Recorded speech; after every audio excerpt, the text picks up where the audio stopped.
मी गणेश रामचंद्र नाईक ईश्वर साक्ष शपथ देतो की कायद्याद्वारे स्थापित झाले आहे अशा भारताच्या संविधानाबद्दल मी खरी श्रद्धा व निष्ठा बाळगीन। पुन्हा एकदा चेतवूया, मशाली पुन्हा पेटवूया, पुन्हा एकदा चेतवूया, मशाली पुन्हा पेटवूया। वाजू दे डंका जग सारे जिंका, विजय शंख फुंका की भान हरू दे। नाद घुमू दे, नाद घुमू दे, नाद घुमू दे, नाद घुमू दे, नाद घुमू दे, नाद घुमू दे, नाद घुमू दे, नाद घुमू दे।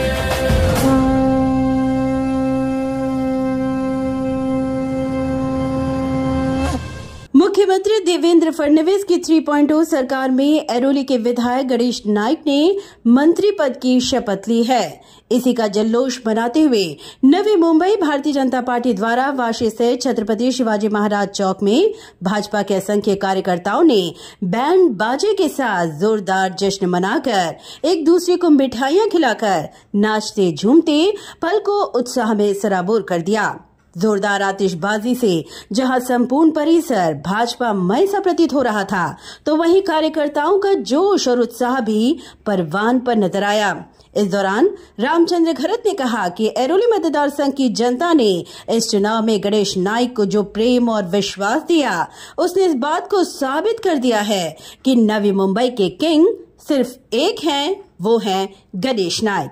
आमचे नेते आणि नवी मुंबईचे शिल्पकार दादा गणेशजी नाईक साहेब यांना पुन्हा एकदा चौथ्यांदा कॅबिनेट मिनिस्टरचा दर्जा असलेली मंत्रिपद त्यांना आज त्यांच्या शपथविधी झाली आणि म्हणूनच नवी मुंबईमध्ये अशा प्रकारचा जल्लोष सुरू आहे। विविध ठिकाणी नवी मुंबईच्या चौकाचौकात जल्लोष सुरू आहे, त्याचाच हा एक भाग आहे।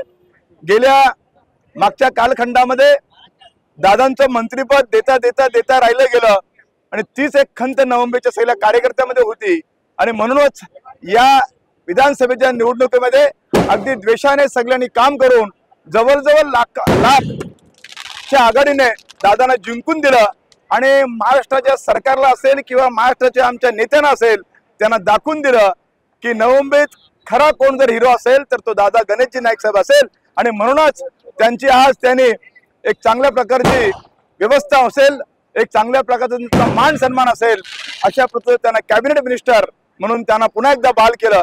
मागच्या 15 वर्षामध्ये त्यांनी चांगल्या प्रकारे एक चांगलं स्वच्छ कारभार कॅबिनेट मिनिस्टर त्यांनी केलं आणि म्हणूनच त्यांना पुन्हा एकदा कॅबिनेट मिनिस्टर बहाल करण्यात आले, त्याचा आम्हाला सगळ्यांना अभिमान आहे।